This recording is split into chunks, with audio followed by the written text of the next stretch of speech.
eu gosto muito de colocar essa frase para vocês. Aí, olha lá, psicodiagnóstico é um processo científico limitado no tempo, que utiliza técnicas e testes psicológicos a nível individual ou não, seja para entender problemas à luz de pressupostos teóricos, identificar e avaliar aspectos específicos, ou para classificar o caso e prever seu curso possível, comunicando os resultados. Isso aí é só para sintetizar tudo que eu falei para vocês, que tem o psicodiagnóstico, né, essa avaliação psicológica tem início, meio e fim. Qual que é o início, Tatiana? A entrevista com esses pais, com esses avós, o que for necessário aqui. E o final, a devolução para esses pais, tá?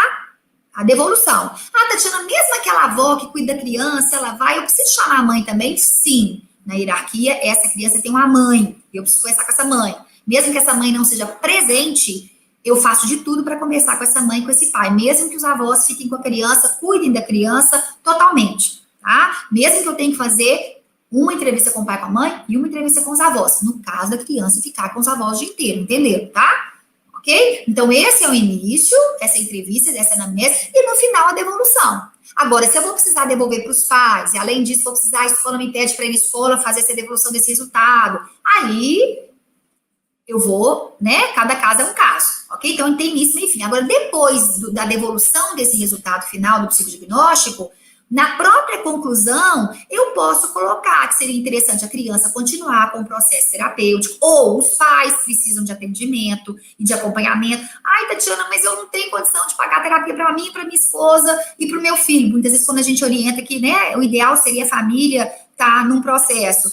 E aí eu falo, né, eu dou dica para quem faz esse tipo de avaliação, para sempre ter carta debaixo da manga, porque antes de eu ser psicóloga, eu também sou mãe.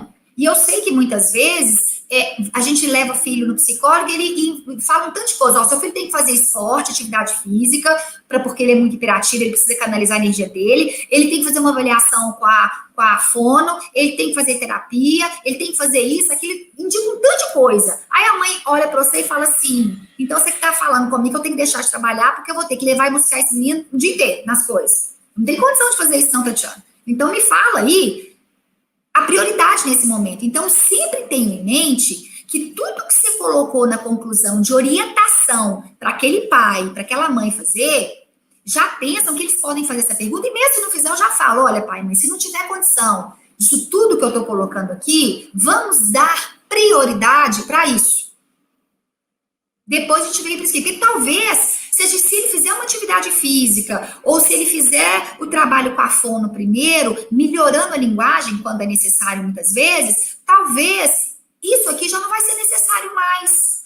Porque isso já vai trabalhar tanta autoestima dele, que já talvez não precisa nem do processo terapêutico. Aí vocês podem fazer, em vez de ele fazer.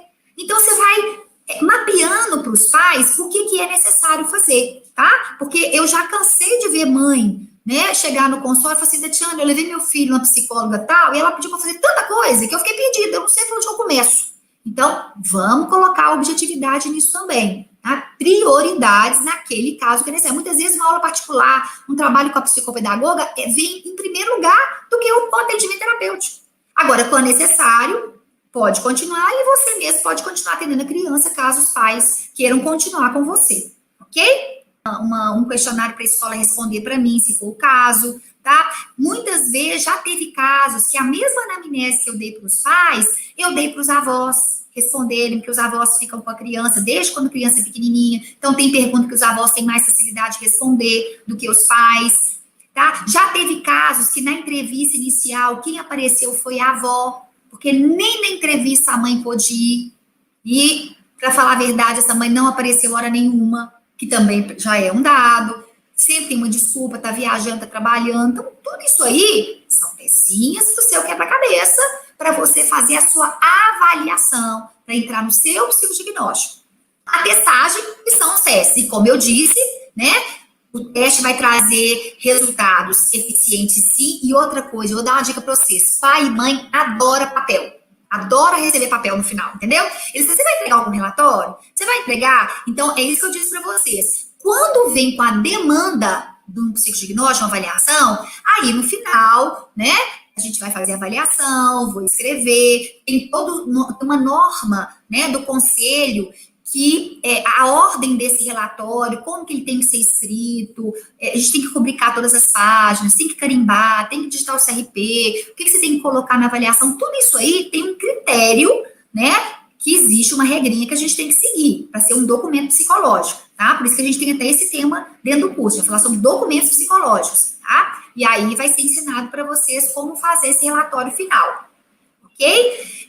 Então, os testes são excelentes. E para eu fundamentar também, porque eu vou ter que escrever, né? E os testes, muitas vezes, não, eles trazem para a gente conteúdo para eu estar escrevendo, para eu estar fundamentando aquilo que eu vou colocar na minha avaliação, né? Conforme o resultado do teste tal, né? A criança apresentou baixo desempenho, ou possuiu uma boa atenção, eu vou ter os testes para poder comprovar. Tanto é que vai ter um lugarzinho lá para você colocar o gráfico dos testes, né? Para você poder mostrar os testes que você aplicou, os resultados. Então, é muito importante essa testagem, nessa avaliação. Agora, quando a criança vem, igual eu falei anteriormente para vocês, simplesmente para fazer uma terapia, né, para fazer uma uroterapia, eles não vêm com a demanda de um psicodiagnóstico, uma avaliação psicológica, eu vou aplicar alguns testes durante os atendimentos, falo isso para os pais, só que eu não preciso entregar obrigatoriamente esse resultado. Aí eu vou entrar em contato com esses pais, né, eles pais vão vir no consultório também para eu dar um retorno, mas esse retorno ele pode ser um retorno verbal, tá? Eu posso só passar para os pais o retorno verbal, eu não tenho a obrigatoriedade de escrever, a não ser que eles me peçam, tá?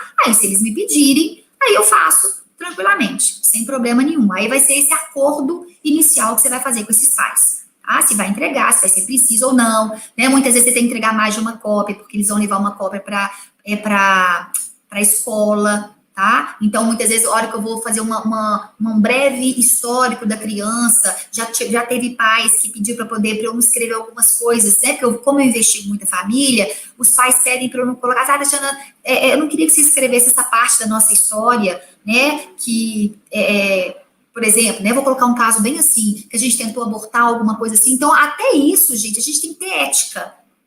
Toda avaliação psicológica e toda coisa que você vai escrever, você tem que estar atento à demanda daquilo ali, para você também não fugir da ética de expor, muitas vezes, aquele casal, expor, né, aquela família, com dados que não é necessário você escrever. Os dados são necessários para eu poder formatar o quebra-cabeça, mas não necessariamente eu preciso escrever determinadas